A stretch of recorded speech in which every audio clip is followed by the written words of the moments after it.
Hello everyone, good morning, this is Dan, welcome to Engelgeist. For those of you that are new, welcome. For those of you that are returning, welcome back. For those of you that support me over on Patreon, thank you so very much for your subscriptions. This is the daily forecast for all signs.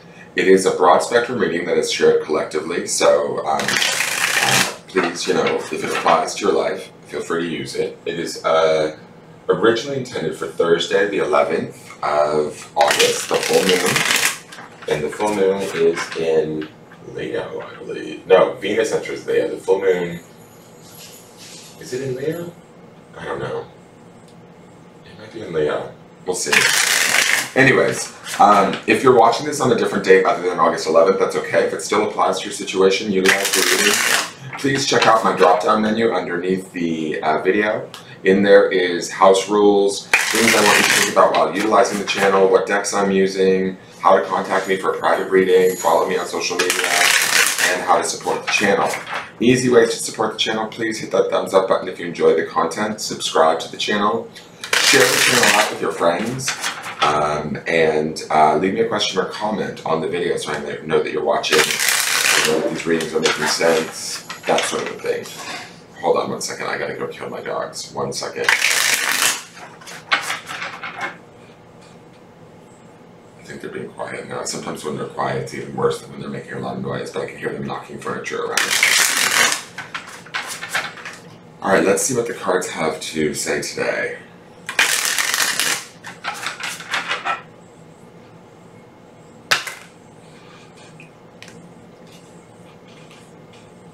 The card for the day is the Five of Swords. Oftentimes, the Five of Swords can be like a win coming with a loss, right? In the sense that swords is how we communicate. It's the element of air. It's also, how we think, our thoughts. Fives are about change, right? They're temporary. So this is not like if anything, if this is a setback of any kind, because oftentimes the Five of Swords can be, it comes to us in the form of a setback or a separation from ourselves and those around us. It will only be temporary, right? So it's not the end of the world. The deal with the Five of Swords is, in a traditional deck, is it's depicted by a person that's collecting a bunch of swords that were on the ground, like after an argument. And although they've proven their point, or maybe even won the argument, they're not necessarily a winner because the two other people that were involved are walking away from them, right? So somehow, potentially our ideas or our thoughts or what we communicate, whether it's true to us or not, it may alienate others or set others apart from us, right? It's sort of like, I call this card the lonely at the top card. Like, in other words, to garner that win, to prove our point, we have maybe had to sacrifice something in the process inadvertently. It's not necessarily a conscious thing or something that we wanted to have happen, but we might need it to happen. When I look at this card today, it feels like there's a reflection that's taking place. I see that not only in how the body's turned in two different directions, like her body's faced towards the past, but her body is faced towards the past, but her face is kind of glancing down at the present moment. And that pool of like what looks to me like, I don't know if it's water or sand, but it looks like water to me. It feels like there might be something that we're defending or protecting or holding on to that might serve to separate us, or that we might feel alone in our thoughts around this. Now, underpinning this is the Ace of Cups, leading into, I believe, the Nine of Wands. The Nine of Wands, like I said in the Sunday reading, is about holding on to our truth and taking that truth even through adversity and utilizing it for our own knowledge base, right? Coming to a complete understanding of why something happened and what it taught us, and then acclimating that wisdom into our own sort of intelligence or wise and wisdom for us. Sorry, I'm kind of not awake, guys.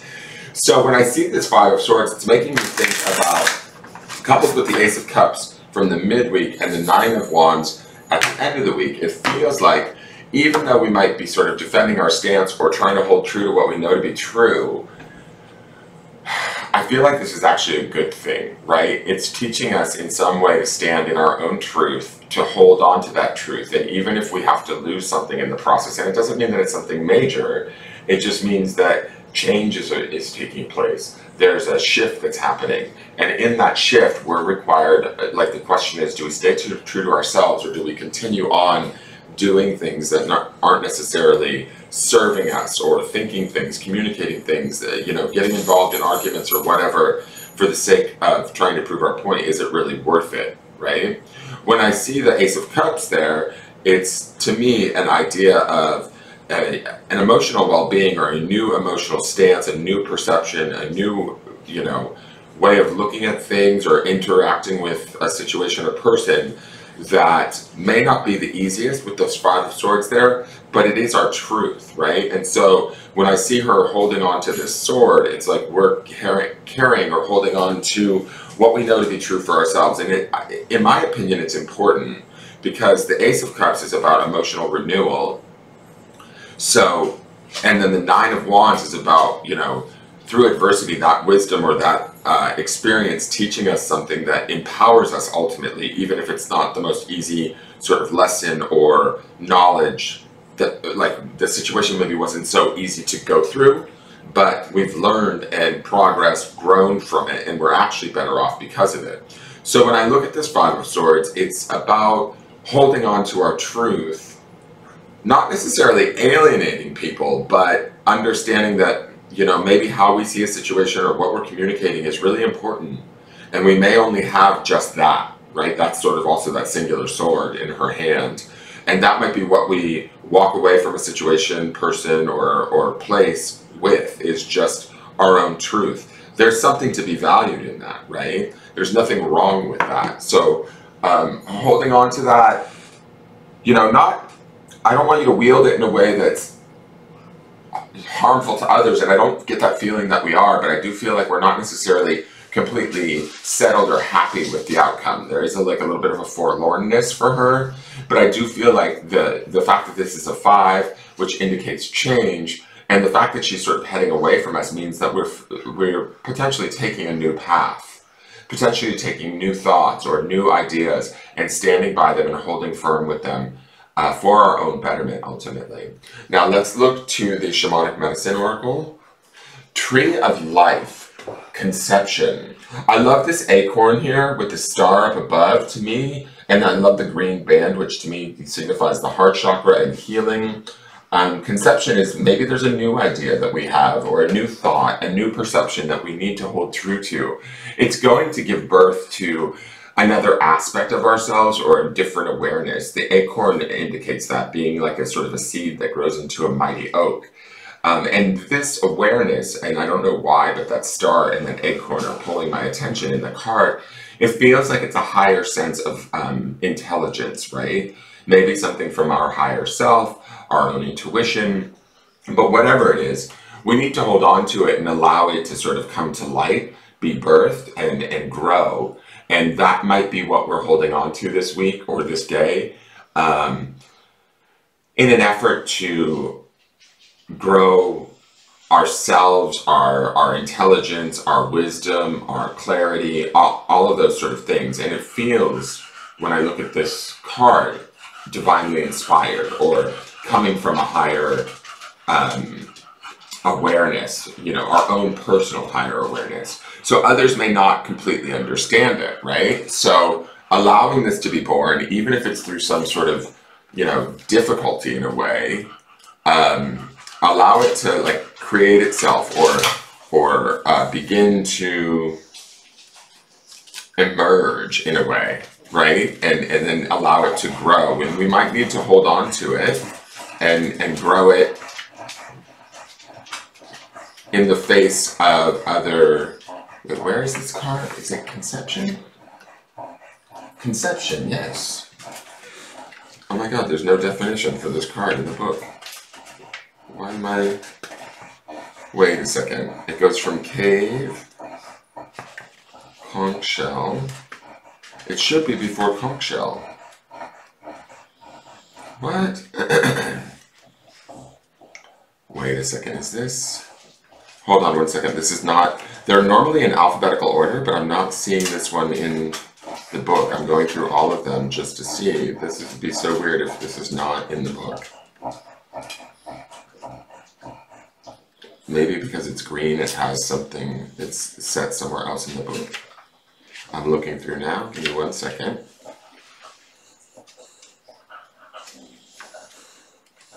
Where is conception?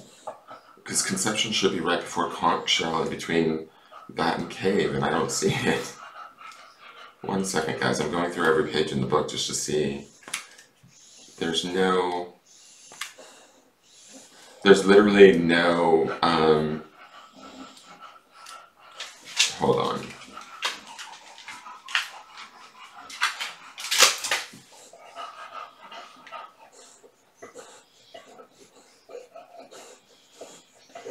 There is no, oh, it's under Tree of Life. What am I doing? I'm looking under Conception. How dumb. Sorry, I'm not awake, guys. All right, Tree of Life, Conception. Nothing can grow, no person, plant, or idea, if it is not properly nourished. From the moment an idea is conceived, it is vital you nurture it so that it can come to fruition. If you are thinking about having or extending a family, be sure you are doing it for the right reasons. Calling a divine being into this world is a big responsibility. If you have an amazing idea, then research, prepare, and be ready to see it through. All additions to our lives bring forth challenges and change, but also offer important spiritual connections. We all have roots that are seated in our past lives and branches that stretch out into our future possibilities.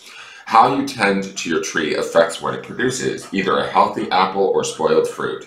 A dying tree, weak at the roots or bereft of foliage, means a compromised connection to the source of all life as well as your inner wisdom. From such a place, very little stands a chance of being given life. I will say this, with the Five of Swords here too, and the Nine of Wands kind of underpinning this, we might have to stand alone in this truth.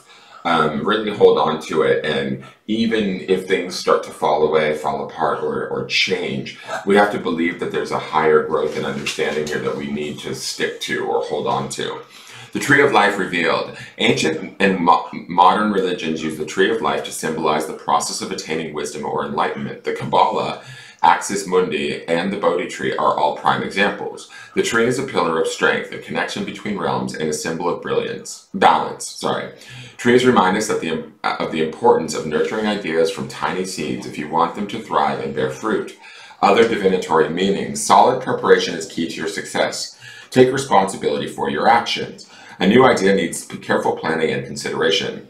See a project through from start to finish. A challenge is a blessing in disguise. A decision needs to be made. Time to reinvent yourself. I love this. A challenge is a blessing in disguise, because that's this vibe that I'm getting from the Five of Swords and also the Nine of Wands. It's about teaching us to, through adversity and learning from maybe either the mistakes of others or our own mistakes, to grow and find a new path.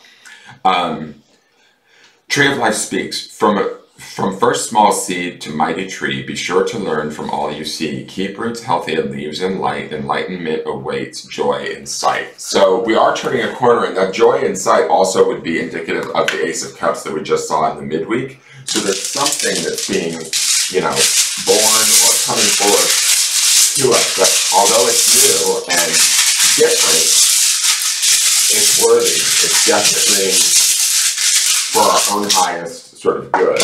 Now let's look to the grounding stone, and the grounding stone is on Tiger's Eye, which is extremely grounding, and this is the word faith. So having faith in ourselves, having faith in, our higher self, our own intuition, our own wisdom, and holding on to that, even if that means others don't see it our way, is going to be key today. That faith needs to be in ourselves, in our own wisdom, our own understanding of situations, and then we need to keep our thoughts on that track, communicate those things.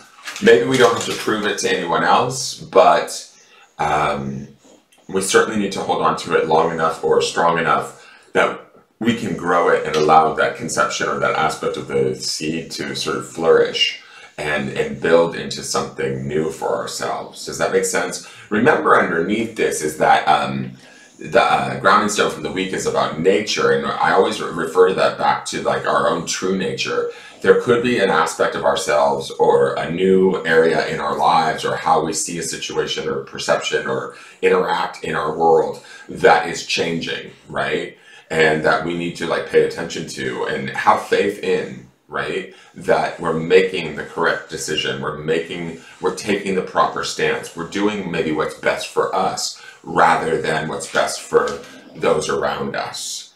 So that's kind of the feeling that I'm getting for this. It will be to our own good, even if it feels a little bit like it's hard or we're taking a loss in the process. We're actually gaining something much bigger and more set for us. That is your forecast.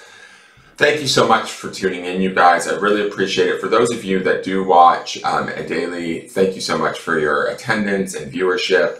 For those of you that are new, please consider subscribing to the channel. If you are new, leave me a question or comment just to say hello. If you come in here and watch these videos, I would love to know that you're here. Share the video out anywhere that you would like. Help me to get the word out. Help me to build my audience, because this has been almost 4 years now, I think, and it's building so slowly. Hit the thumbs up button. I think I might have said that. Subscribe and hit that notification bell so you get notified when I go live, because I do put up daily content every day. And I do have a Patreon channel too if you want to support me there. That's a great way to see the video a day early. And that's all stuff that is very simple to do and greatly helps me. For those of you that do it, thank you. I greatly appreciate that. Have faith in yourself as you move through this day, and remember that we are constantly growing. Take care. Bye-bye.